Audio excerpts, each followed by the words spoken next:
Why was she even here? A medic, not a fighter. A healer, not a killer.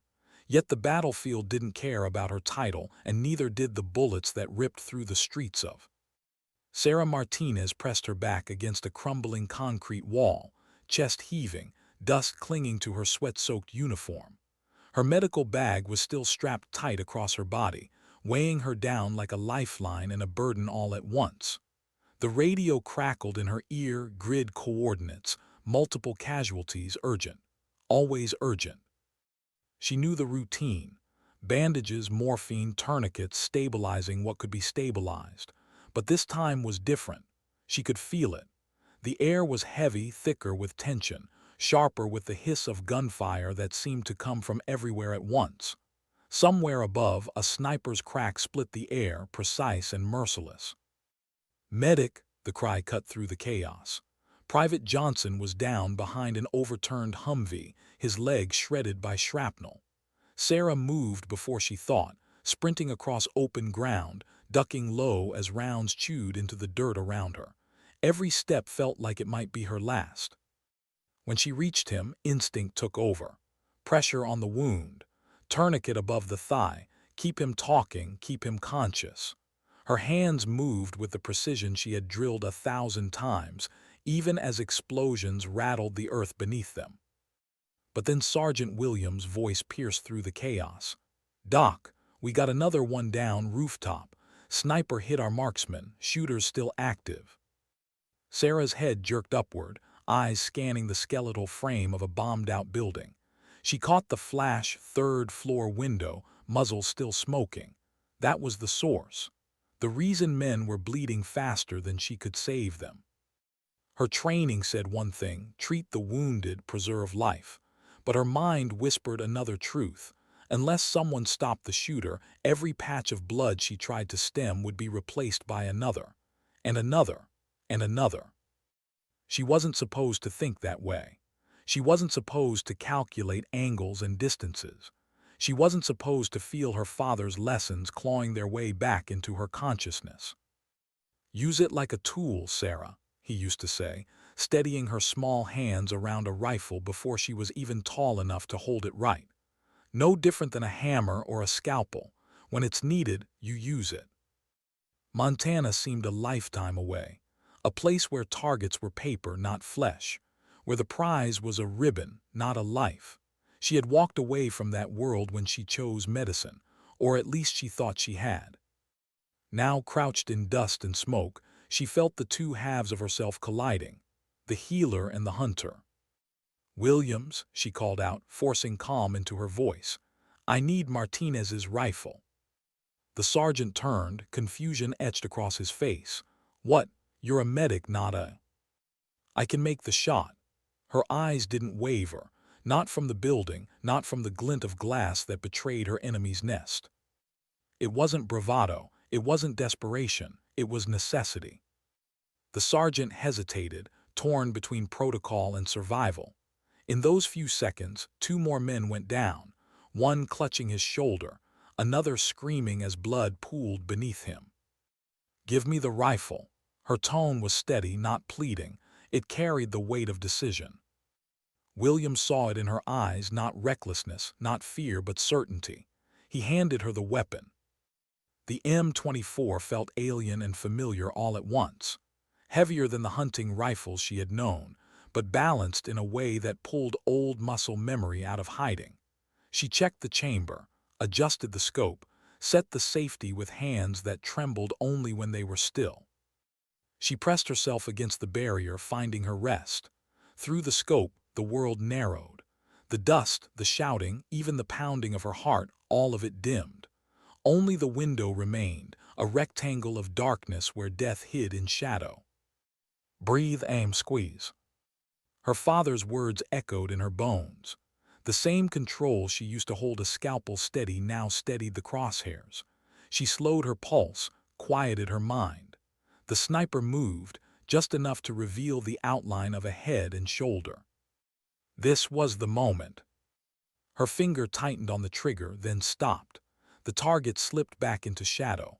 The world around her roared again. Another casualty over the radio. Another scream too close. Time was bleeding out just as surely as her men. Patience, she told herself. The shot had to be right. In surgery, rushing meant losing a life. Here, rushing could mean losing many. Seconds stretched. Sweat stung her eyes. Her muscles ached from the tension of holding still, but she didn't let the rifle waver. She waited, silent, until the silhouette returned. The crosshairs aligned. Her breath froze in her lungs. The rifle cracked, a thunderclap against the hollow walls of. Through the scope she saw the body jolt backward, swallowed by darkness. Then silence. No more muzzle flashes, no more sniper's echo. "Clean shot, Doc," Williams whispered, all hidden behind his grit. She safed the rifle, handed it back without ceremony, and reached for her medical bag. There wasn't time to think, time to feel. Another call for a casualty already pulled her back to her first role, the one she was sworn to. For 3 hours she patched wounds, stopped bleeding, breathed life into bodies that might not have survived otherwise. But no matter how many tourniquets she tied, she couldn't silence the echo of that single shot. Later, when the dust settled, the whispers began. Soldiers spoke of the medic who had dropped a sniper at 300 meters. Some said it was luck. Others swore they'd never seen steadier hands. Word spread, climbing the chain of command, until Captain himself called her over. "That was outside your duties," he said, voice even, eyes unreadable. "Care to explain?" She met his gaze. "Sir, the sniper was preventing us from treating wounded personnel. Eliminating him saved more lives than ignoring him." His eyes narrowed. "Where did you learn to shoot like that?" Her answer was simple, honest. The story of Montana, her father, competitions she had once walked away from, and how medicine had sharpened her control rather than dulled it. Listened, silent, weighing her words. When he finally spoke, it was reprimand she heard. It was something else, curiosity, calculation. The battlefield had just revealed a truth about Sarah Martinez, a truth that neither she nor the army had been prepared to face. She wasn't just a medic anymore. And deep inside, she knew it wouldn't be the last time she had to choose between healing and stopping the source of the wounds. But what she didn't know, what no one knew, was how far that choice would take her. Into shadows darker than ruins. Into missions that would demand more than steady hands. Into decisions that would haunt her long after the gunfire faded. And yet even now, in the quiet after the storm, she felt it, the faint tremor of something shifting inside her. Not pride, not fear, something harder to name. The line between healer and hunter had blurred, and once blurred it could never be sharp again. Why was the captain looking at her that way? His expression wasn't anger, not exactly. It wasn't pride either. It was something colder, something like calculation. Sarah stood rigid in the dimly lit corner of the school-turn base, dust caked on her uniform, blood still staining her gloves. Captain studied her as if weighing not the medic who had patched wounds all day, but the sniper who had silenced a rooftop in a single shot. "You understand what you did today?" he said, voice low. "Yes, sir." Her reply was steady, but her stomach nodded. "You broke protocol. Medics don't pick up rifles. You're trained to save life, not take it." She swallowed, the words on the tip of her tongue before she could stop them. "Sir, sometimes saving a life means preventing the bullet before it lands." His silence stretched, heavy enough to press into her chest. Finally, he leaned closer, eyes narrowing. "Where did you learn to shoot like that? Don't tell me army training." So she told him about Montana, about her father's lessons, about competitions where the trigger break felt like a heartbeat, not an ending, about how medicine hadn't erased her skills, it had sharpened them. Breath control, patience, steady hands under pressure. Didn't interrupt. When she finished, he gave a small nod. "That sniper had the high ground. He pinned us down, forced casualties. You stopped him. Not many could made that shot. But this isn't just about one kill, Sergeant. It's about what it means." She didn't answer, couldn't. because she had already asked herself the same question again and again. What did it mean for a medic to kill? Wasn't she betraying the oath that had brought her here in the first place? Do no harm. Yet she couldn't shake the truth. Harm had already been done. She had simply cut it off at its source. The days that followed blurred into smoke and sweat, patrols through hostile streets, wounded pulled out of rubble, screams swallowed by dust, yet the whispers didn't fade. If anything, they grew. The medic with the rifle, the girl who outshot a sniper. Soldiers she barely knew glanced at her with something between awe and unease. Some clapped her shoulder, grateful. Others looked at her like she was something unnatural, a contradiction that shouldn't exist. And in the middle of it, Sarah just kept working. Bandages, morphine, field dressings. Her hands didn't falter. But every time she wrapped gauze around another soldier's wound, she remembered the silence after her shot. How saving a dozen lives had meant ending one. The turning point came 2 weeks later. The patrol was routine, if anything could be called routine. Narrow streets, shadows behind every broken wall, tension coiled like a spring. Intelligence warned of insurgent activity in the sector, but that warning had become background noise. They were moving down a side street when Sarah spotted it. A flash of movement in an upper window, something heavy and cylindrical lifted to a shoulder. An RPG. Her breath caught. The assault team below had no cover. In seconds they would be fire and smoke and blood. She dropped to a knee, shouldering her rifle without thought. The distance was brutal, nearly 900 meters, a shot few would even attempt under pressure. Wind tugged at her hair, dust stung her eyes. But her hands, steady, always steady. The man leaned forward, sighting down the launcher. She didn't think. She didn't hesitate, she squeezed. The shot cracked, and the insurgent's body folded before he could fire.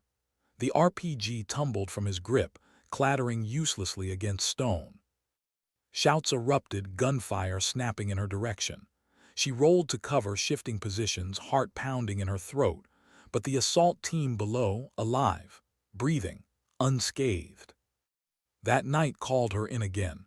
This time he didn't scold, he didn't question. "Martinez," he said, folding his arms across his chest. "We've had marksmen before, we've had medics, but we've never had both in one soldier, not like this, and frankly, we need it."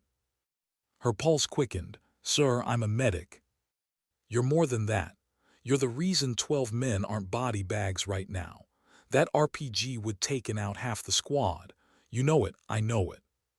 She bit the inside of her cheek. "And if I'd missed?" "You didn't," his words cut like steel. "That's the point." She wanted to argue, but the truth sat heavy in her chest. She hadn't missed. Twice now, when it mattered most, she had done what no one else could. And the army noticed. Within days, she was summoned to a briefing room she'd never seen before. The men inside weren't from her unit. Their uniforms carried no patches she recognized. Their faces were harder, quieter. Special operations. A colonel with graying hair flipped open her file, scanning it with a clinical eye. "Sergeant Martinez, medic, 8 months deployed, exceptional under fire, and now 2 confirmed long-range kills under conditions most trained snipers would envy." Her throat tightened. He made it sound like a bullet point. "You understand," he continued, "that what you've done is unconventional, against doctrine, against role assignment, and yet precisely the kind of adaptability we require." Sarah didn't reply. Her heart hammered, her mind a storm of protest and curiosity. The colonel leaned forward. "We operate in teams where every man is expected to wear more than one hat. Combat diver, breacher, demolitions, medic, sniper. But rarely does one soldier carry 2 skills at the expert level. You may be the first." A pause, the weight of his stare anchored her in place. "We want to evaluate you, test you, see if you can be shaped into something new." The room fell silent, the words settling over her like lead. Something new. That night, lying awake on her cot, Sarah stared at the cracked ceiling and felt the pull of two worlds at war inside her. The healer who carried bandages, the hunter who carried a rifle. Which was she? The truth pressed into her chest, sharp and undeniable. She was both.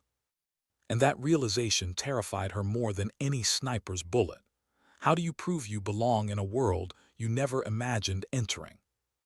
Sarah asked herself that question the moment she stepped off the transport at the remote training facility in Virginia. The place was stripped of all comfort, all humanity, a crucible built to test and break even the strongest. And as she scanned the faces of the men around her, all bigger, harder, and more than she felt a flicker of doubt press into her chest. What was a medic doing here? Chief Petty Officer wasted no time answering that question. His voice was a hammer against the dawn air. You're not here to be coddled. You're here to prove you can stand where most men fail.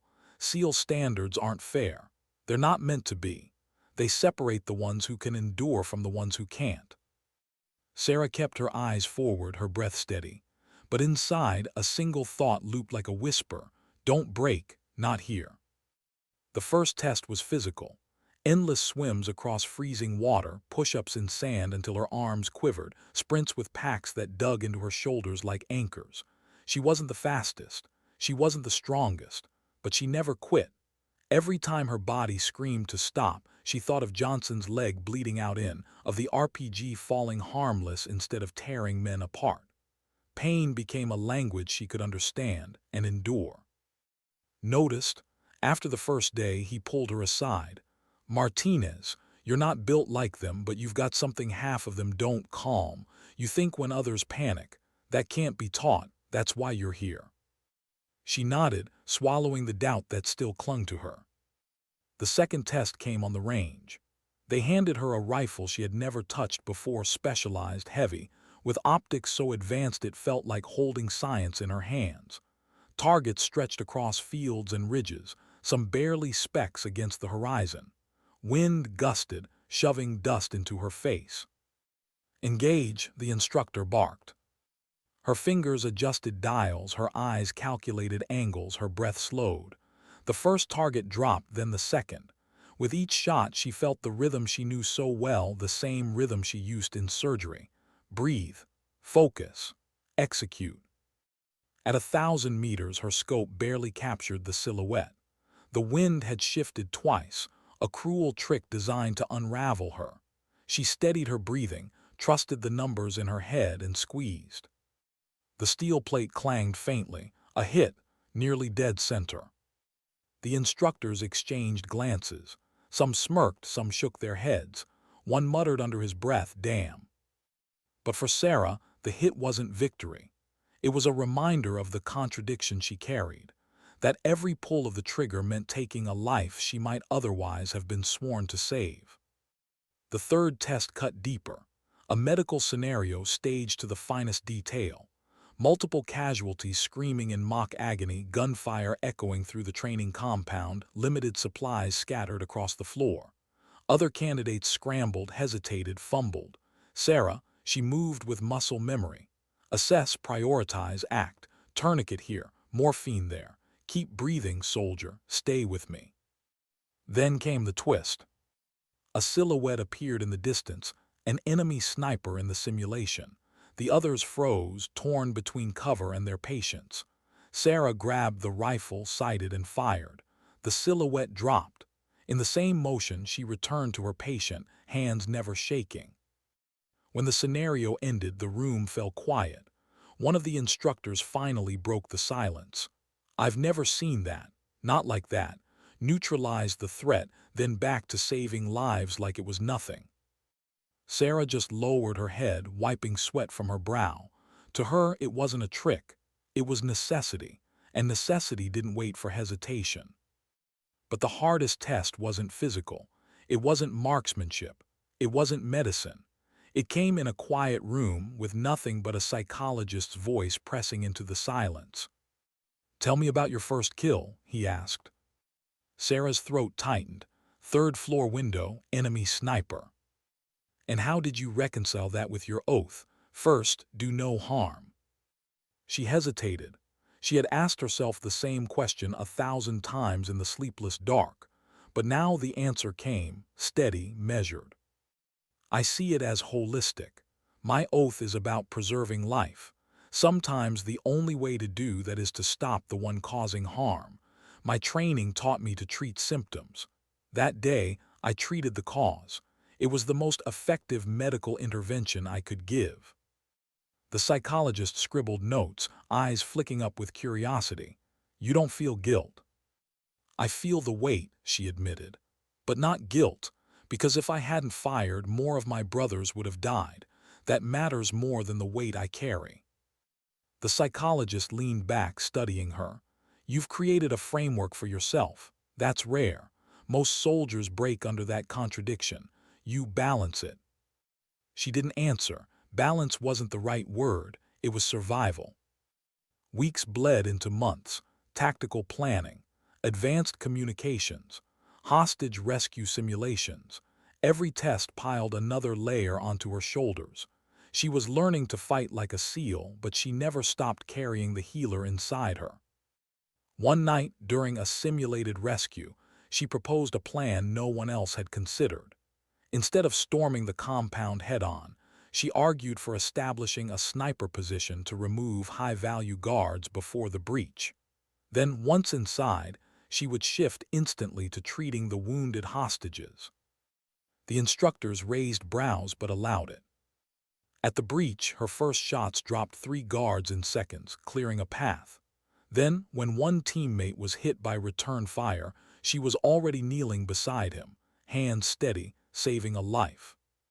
When the exercise ended, the SEAL team leader shook his head, a grin tugging at the corner of his mouth. You're not just filling 2 roles, Martinez. You're redefining them. She should have felt pride. Instead, she felt the chill of realization. Because every compliment, every approving nod pulled her further from the medic she thought she was, and closer to something new, something no doctrine had ever named. Lying in her bunk that night, staring at the ceiling, she whispered to herself, Am I still a healer, or have I become something else? The truth she feared most was that the answer might be both. And the war was far from done testing which side of her would rise when the time came. How fast could one person be 2 things at once? That question haunted Sarah as she sat inside the dark belly of the transport plane, the engines roaring, the men around her silent, eyes fixed on nothing. SEAL Team 6, the most elite warriors in the world, and in their midst her, a medic, a sniper, a contradiction wearing a uniform. Commander Jake Razor leaned over the map spread across his knees, his voice steady, calm, like someone who had lived 100 missions already. 3 hostages, American journalists, captured 6 days ago, held in a fortified compound. His finger tapped the aerial photo. High ground, excellent fields of fire. Any direct assault, they're dead. Sarah's eyes locked on the photograph. The compound was stone, thick walls, guards in elevated positions, a fortress carved from the mountain itself. She imagined the hostages inside, weak from hunger, terrified, one of them bleeding out from the abdominal wound intelligence had confirmed. His gaze lifted to hers. That's why you're here, Martinez.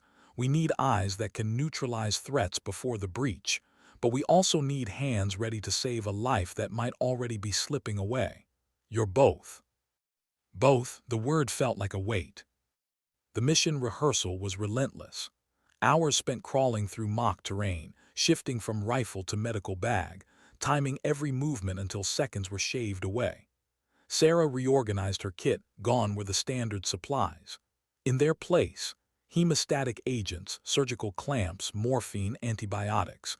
Tools not for routine wounds but for one specific nightmare, abdominal trauma.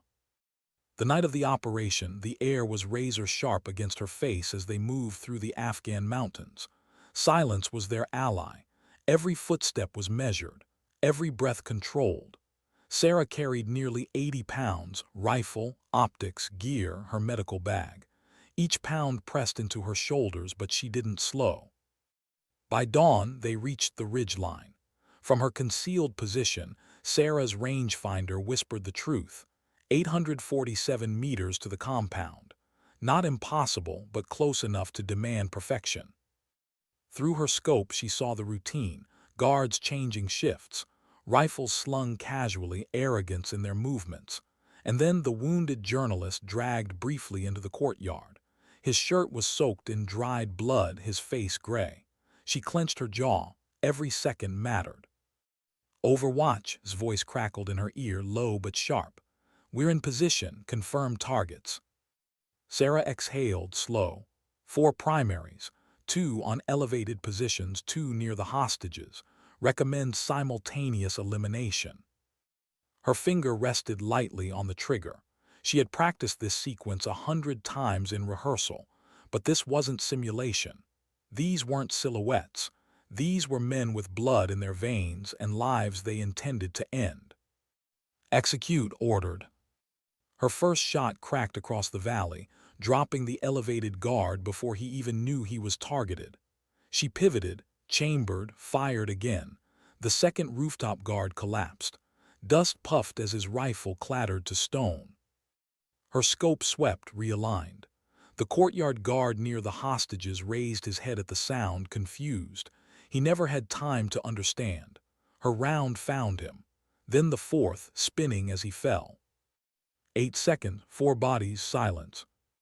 4 down, she whispered, her voice steady though her pulse thundered. Breach barked. Explosions shook the compound as charges ripped through doors and walls.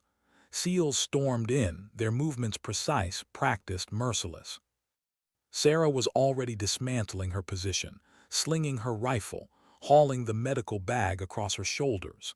800 meters of rock and loose gravel lay between her and the hostages. She ran anyway, lungs burning, legs screaming, each step a drumbeat of urgency. By the time she reached the compound, gunfire still rattled inside. She didn't stop. She sprinted into the smoke-filled corridor, past the bodies of guards, past SEALs shouting clear. Then she saw him. The wounded journalist lay on the floor, his skin pale, his breath shallow and ragged. Blood pooled beneath him. Another hour, maybe less, and he would be gone. Sarah dropped to her knees. I need light here, she barked, her voice carrying the authority of someone who would not fail. Flashlight steadied on her hands as she cut the shirt away, exposing the wound. Entry below the, exit through the back. Internal bleeding. Organ damage likely. She reached for clamps, hemostatic gauze, her hands moving faster than thought, steadier than her heart. In her periphery, she saw kneeling, weapon still raised, watching the doorway, protecting her while she protected the journalist. BP's crashing, she muttered, more to herself than anyone. She slid in IV lines, forced fluids, clamped where she could, packed gauze where she couldn't. Her mind became a tunnel, no dust, no gunfire, no death. Just anatomy, just life clinging to the edge. Minutes stretched into eternity. Then the bleeding slowed, the vitals weak but stable. She leaned back, sweat pouring down her face, her hands slick with blood. He'll make it too, but we move now. The extraction was chaos. Helicopters chopping the air, dust clouds whipping against their faces. SEALs dragging hostages, weapons up, scanning every ridge for return fire. Sarah stayed at the journalist's side, her hand pressed firm against his wound as the bird lifted. Only when the helicopter roared into the sky did she let herself breathe.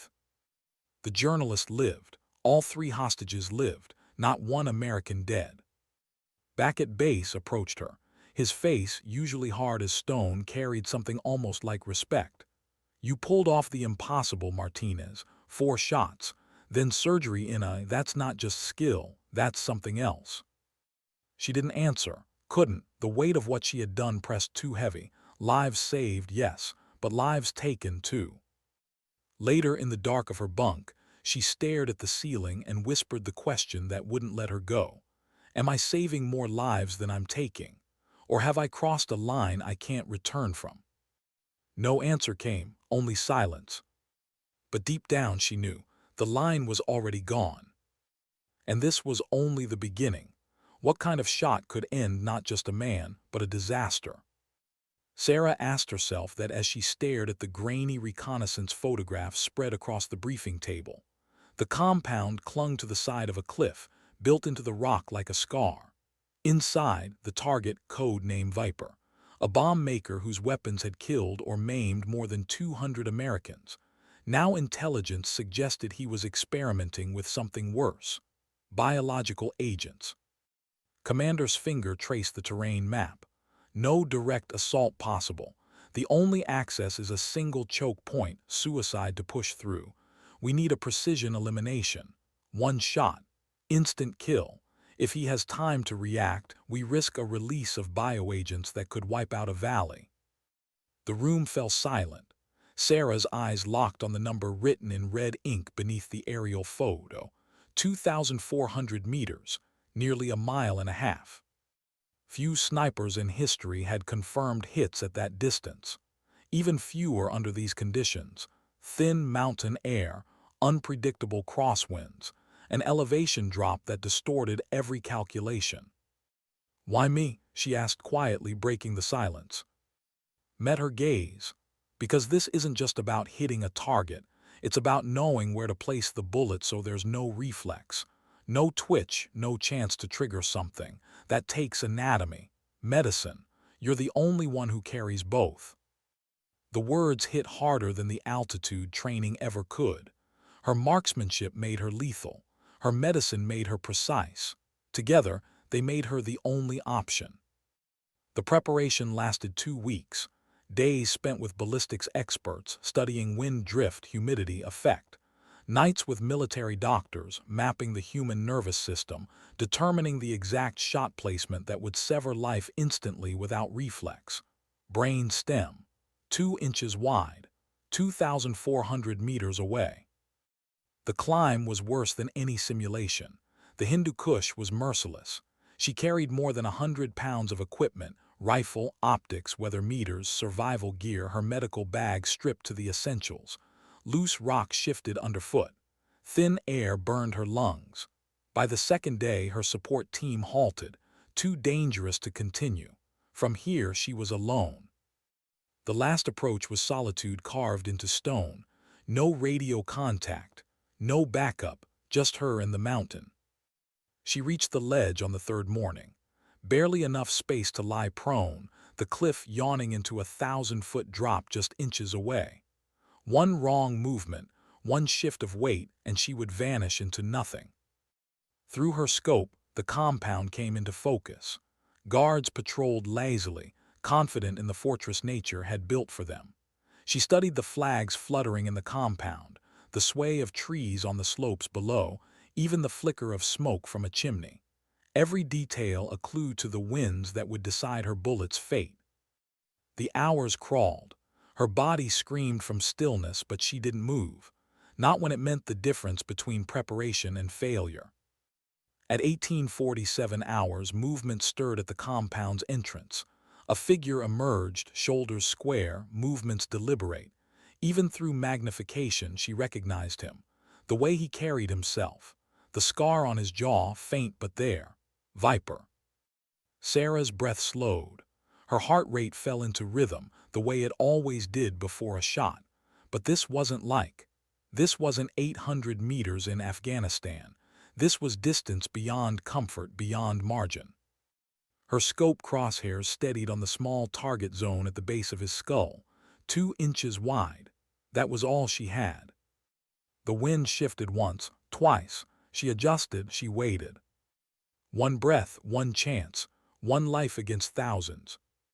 Her finger squeezed the trigger. The rifle cracked, the sound swallowed by the mountain air. For nearly 2 seconds, nothing happened. The bullet was still in flight, carrying death across the valley. Then through the scope she saw it. Viper collapsed instantly, no reflex, no motion, just silence. Shouts erupted in the compound below as guards scrambled in confusion. But there was no explosion, no release, no disaster. Sarah didn't move. Not yet. She watched for an hour, eyes unblinking, confirming the kill. Only when they carried his body away did she begin the slow process of dismantling her position. The descent was worse than the climb. 2 days of clawing down stone, her body shaking with exhaustion, her rifle like a lead weight across her back. By the time she reached the rendezvous, she was hollowed out, every muscle spent. But the mission was done. Back at base, met her at the landing zone. "You prevented a catastrophe," he said quietly. "That may have been the most important shot in special operations history." She nodded, but inside, her chest was heavy. Because no one would ever understand the silence of that 2-second wait. The eternity between pulling a trigger and seeing a man fall. The weight of killing not just for survival, but for prevention. 3 days later, she was in Washington, the Pentagon, a room full of uniforms and medals, brass stars glinting under fluorescent lights. The Secretary of Defense himself studied her file, then lifted his gaze. "Sergeant Martinez, medic, sniper, warrior, healer, you've done what doctrine says is impossible, and now we want to build on it." Her hands tightened against her legs. Build on it. What did that mean? It meant a program, a new kind of soldier, combat medical snipers, dual-trained, inspired by her. And as she listened to the words, she realized something chilling. She wasn't just part of the war anymore. She was shaping its future.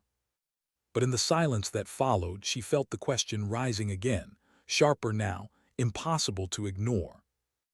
If every life saved demanded another taken, how many shots would it take before she could no longer tell the difference? What do you do when the place meant to heal becomes the battlefield itself?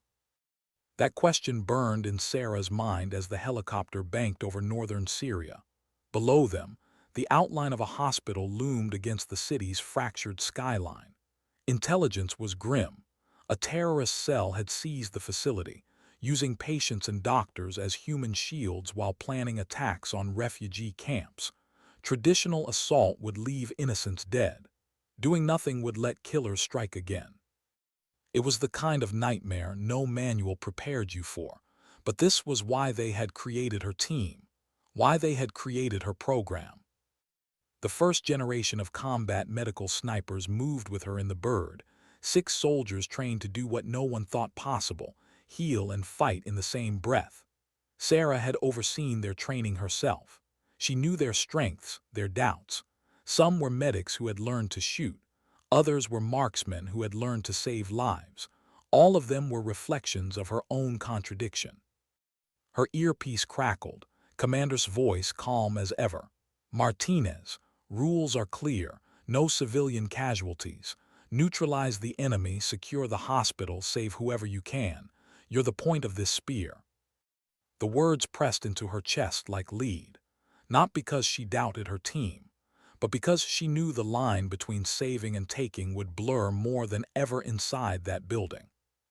They inserted at night, slipping through ruined streets under the cover of silence. Sarah led them through shadows, her rifle slung across her chest, her medical bag secured against her back. At the hospital's edge, she paused, studying the flicker of lights through broken windows. Guards at the entrance. Patients visible on stretchers behind them. A grotesque shield. Her scope found the first guard. She could end him with a squeeze. But the patients behind him would panic, maybe be shot in the confusion. "Not yet," she whispered. "We do this clean." Her team nodded, trusting her call. They split.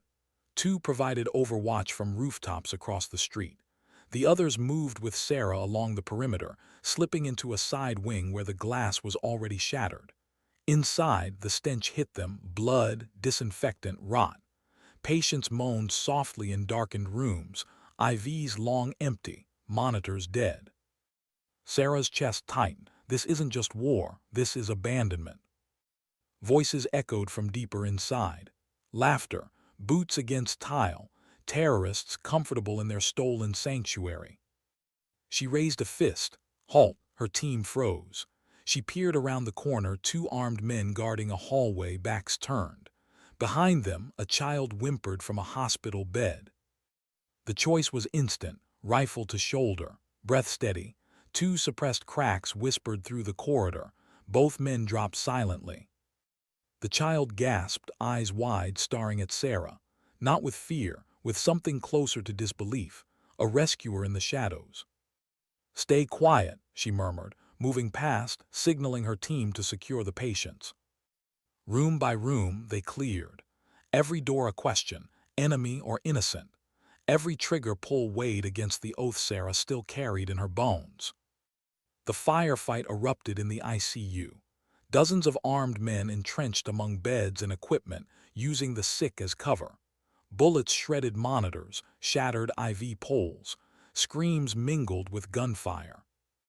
Sarah dropped to cover, scope flashing from one target to the next. Each shot demanded surgical precision, millimeters between a terrorist's head and a patient's shoulder. She made the shots anyway. She had to. Her team followed suit, every round measured, every kill a calculation against collateral. When a grenade clattered across the floor, Sarah dove without thinking, snatching it, hurling it back into a supply closet before it detonated. The blast rattled walls but spared the patients. Then came the blood. Civilians hit in the crossfire, terrorists striking blindly before they fell.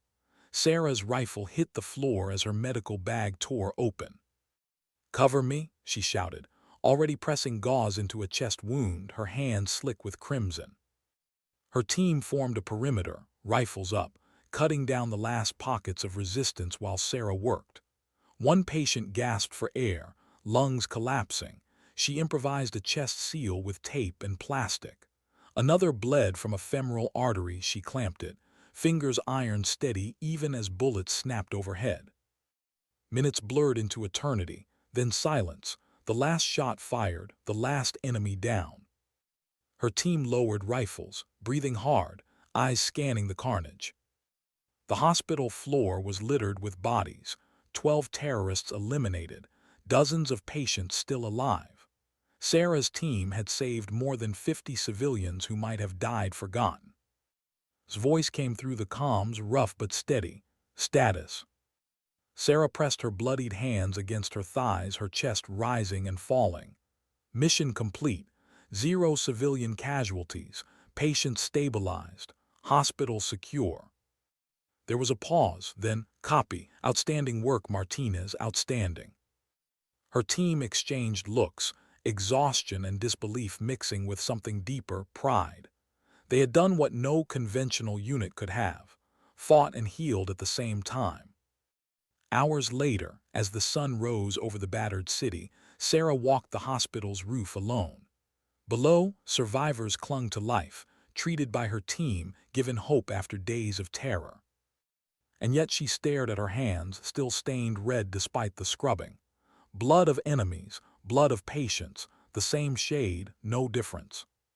Her father's words returned, echoing across years and miles. "A rifle's a tool, Sarah, like a scalpel.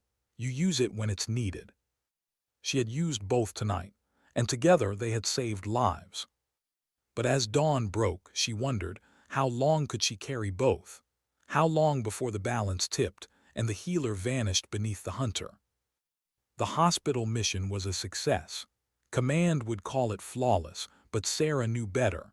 Success was never clean. It left scars, and hers were only just beginning to show. How does a story travel when it's not meant to be told? Sarah never asked for whispers, but they followed her anyway.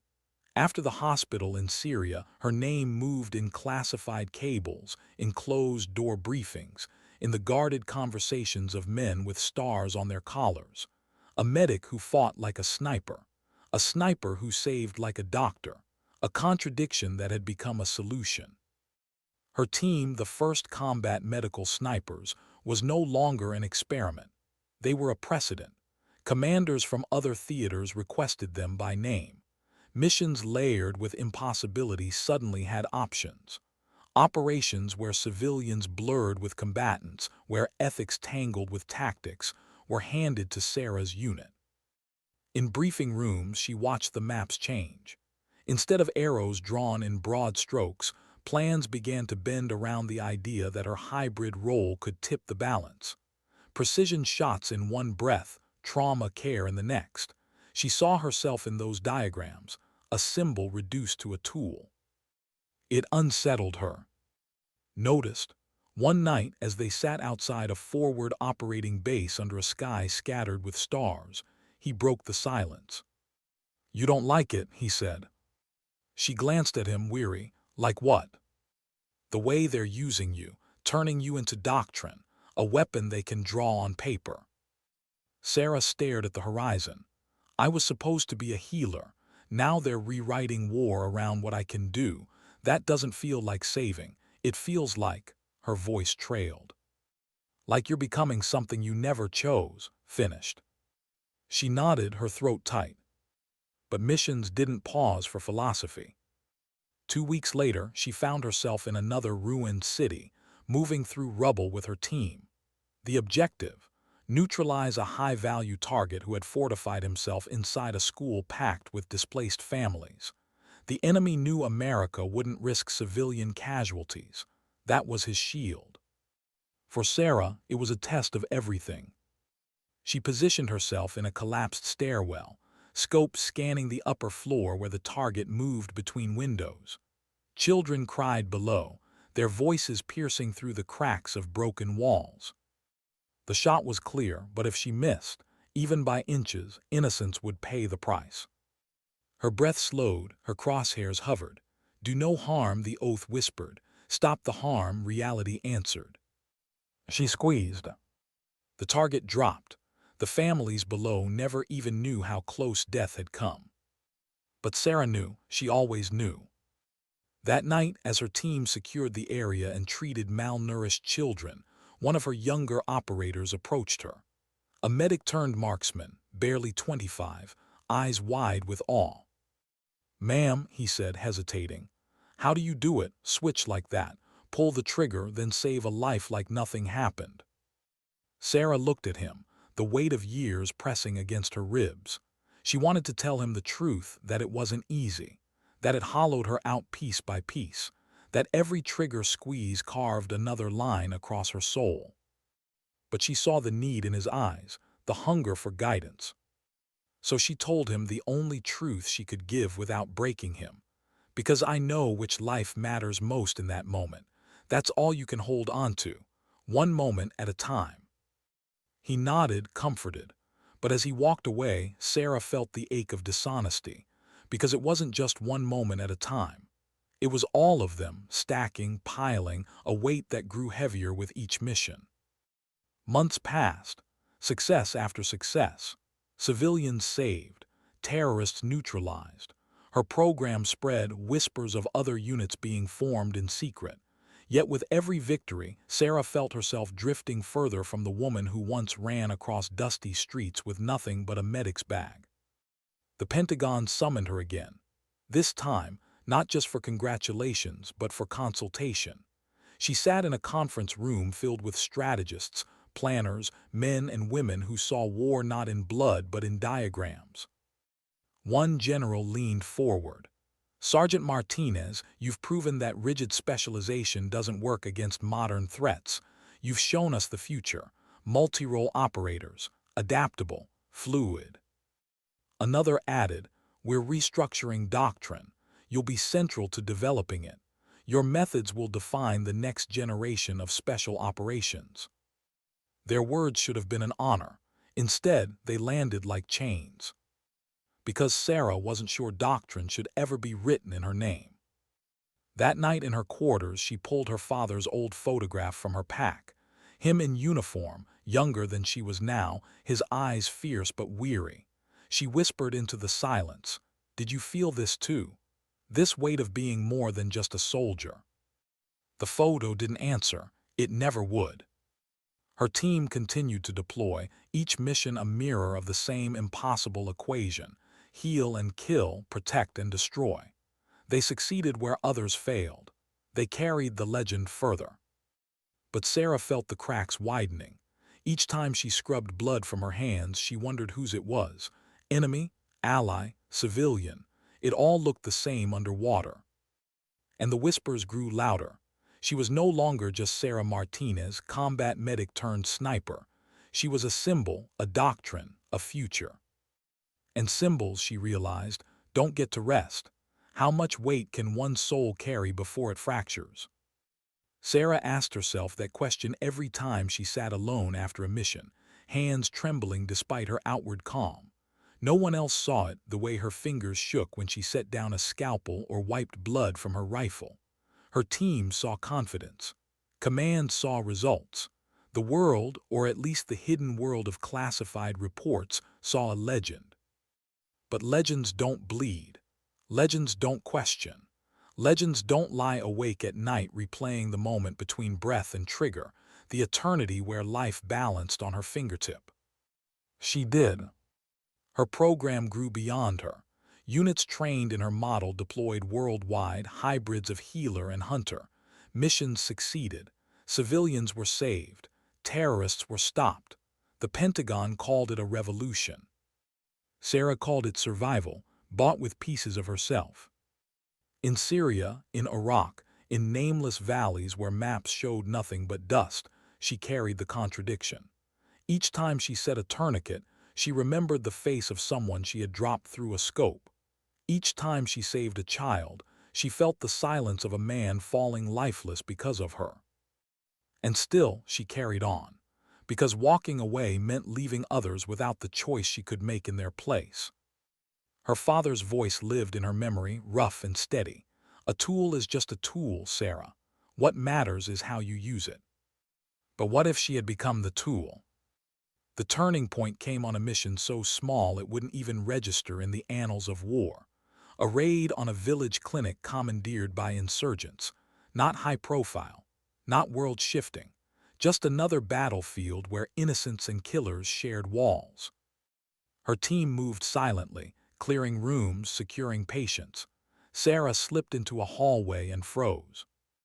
At the far end stood a boy no older than 14, a rifle trembling in his hands. His eyes were wide, filled with fear, not hate. Behind him she glimpsed 2 wounded civilians used as shields. Her rifle came up, scope centering. One shot and the threat was over. One shot and the patients would be safe. But her hands wouldn't move, because through the glass of her optics she saw not an enemy. She saw a child holding a weapon too heavy for his shoulders, a child who might pull the trigger out of terror, not malice. Her breath shook, her finger hovered, the moment stretched. Then her voice, calm, firm, against every instinct drilled into her, cut through the silence. Drop it. The boy's chest heaved, his grip faltered, the rifle clattered to the ground. He bolted, vanishing into the rubble.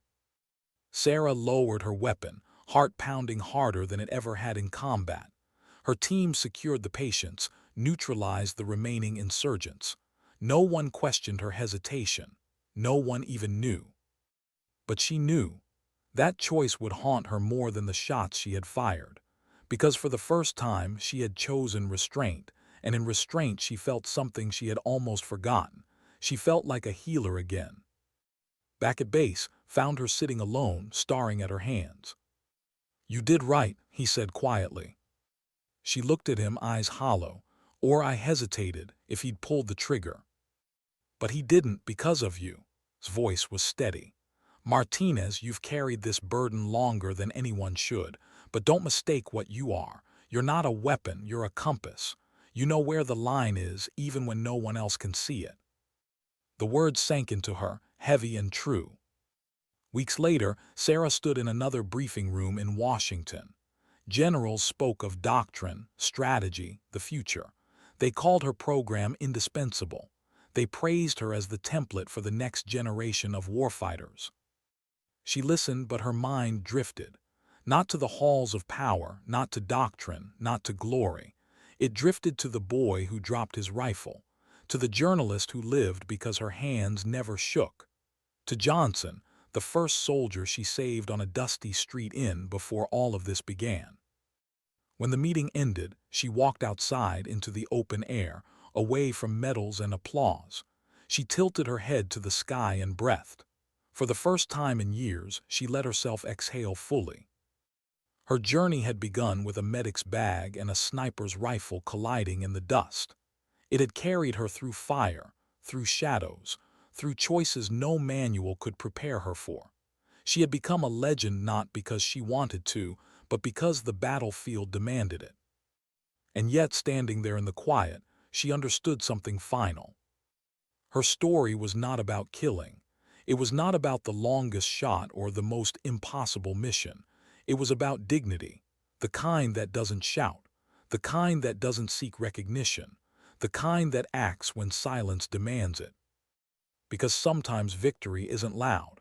Sometimes dignity doesn't speak. It simply acts.